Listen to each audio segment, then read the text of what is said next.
मानव मौलिक रूप से स्वतंत्र है। प्रकृति ने तो उसे मात्र संभावनाएं दी हैं। उसका स्वरूप निर्णीत नहीं है। वह स्वयं का स्वयं ही सृजन करता है।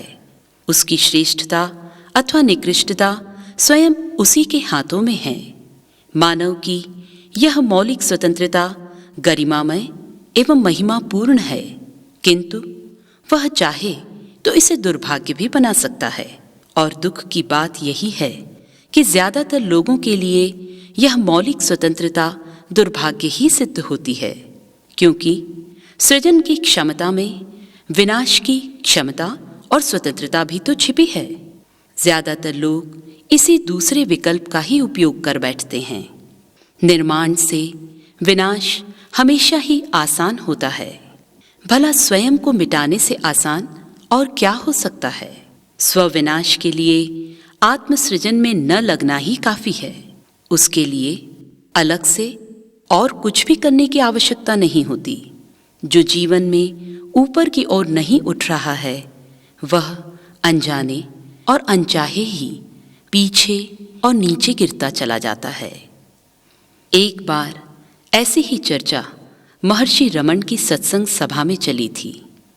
इस सत्संग सभा में कुछ लोग कह रहे थे कि मनुष्य सब प्राणियों में श्रेष्ठ है, किंतु कुछ का विचार था कि मनुष्य तो पशुओं से भी गया गुजरा है, क्योंकि पशुओं का भी संयम एवं बर्ताव कई बार मनुष्य से अनेकों गुना श्रेष्ठ होता है। सत्संग सभा में महर्षि स्वयं भी उपस्थित थे। दोनों पक्षों ने उनसे अपना निर्णायक मत देने को कहा। महर्षि कहने लगे, देखो, सच यही है कि मनुष्य मृण्मय और चिन्मय का जोड़ है। जो देह का और उसकी वासनाओं का अनुकरण करता है, वह नीचे से नीचे अंधेरों में उतरता जाता है, किंतु जो चिन्मय के अनुसंधान में रत होता है, वह अंततः सच्चिदानंद को पाता और स्वयं भी वही हो जाता है। मानव मौलिक रूप से स्वतंत्र है। प्रकृति ने तो उसे मात्र संभावनाएं दी हैं। उसका स्वरूप निर्णीत नहीं है।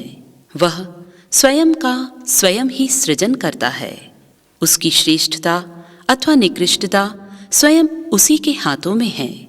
मानव की यह मौलिक स्वतंत्रता गरिमामय एवं महिमापूर्ण है, किंतु वह चाहे तो इसे दुर्भाग्य भी बना सकता है। और दुख की बात यही है कि ज्यादातर लोगों के लिए यह मौलिक स्वतंत्रता दुर्भाग्य ही सिद्ध होती है, क्योंकि सृजन की क्षमता में विनाश की क्षमता और स्वतंत्रता भी तो छिपी है। ज्यादातर लोग इसी दूसरे विकल्प का ही उपयोग कर बैठते हैं। निर्माण से विनाश हमेशा ही आसान होता है। भला स्वयं को मिटाने से आसान और क्या हो सकता है। स्वविनाश के लिए आत्मसृजन में न लगना ही काफी है। उसके लिए अलग से और कुछ भी करने की आवश्यकता नहीं होती। जो जीवन में ऊपर की ओर नहीं उठ रहा है, वह अनजाने और अनचाहे ही पीछे और नीचे गिरता चला जाता है। एक बार ऐसी ही चर्चा महर्षि रमन की सत्संग सभा में चली थी।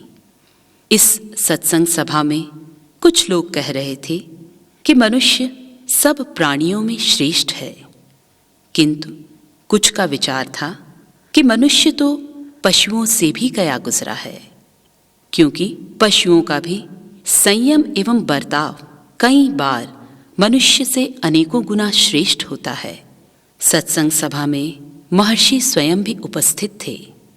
दोनों पक्षों ने उनसे अपना निर्णायक मत देने को कहा। महर्षि कहने लगे, देखो, सच यही है कि मनुष्य मृण्मय और चिन्मय का जोड़ है। जो देह का और उसकी वासनाओं का अनुकरण करता है, वह नीचे से नीचे अंधेरों में उतरता जाता है, किंतु जो चिन्मय के अनुसंधान में रत होता है, वह अंततः सच्चिदानंद को पाता और स्वयं भी वही हो जाता है।